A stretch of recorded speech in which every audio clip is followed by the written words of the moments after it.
علم وہ نہیں ہے صرف جو زبان پر رہے، بلکہ وہ ہے جو عمل میں بھی دکھائی دے۔ بعض کا علم جو ہے صرف زبان تک رہتا ہے، تو زبان تک صرف علم نہ رہے بلکہ عملاً بھی ظاہر ہو، جو آپ نے سیکھا ہے اس کو اپنی زندگی میں نافذ کریں۔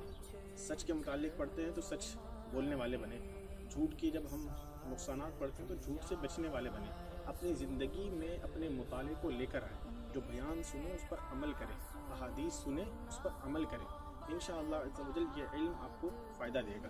اور جو علم صرف زبان تک رہے، عمل میں نہ آئے، ایسا نہ ہو کہ وہ ہمارے عذاب کا سبب بن جائے۔ اللہ پاک ہمیں اپنے علم پر عمل کرنے کی توفیق عطا فرمائے۔ اللہ ہمیں علم نافع۔ گناہوں کی نہیں جاتی ہے عادت یا رسول اللہ، تم ہی اب کچھ کرو ماہے رسالت۔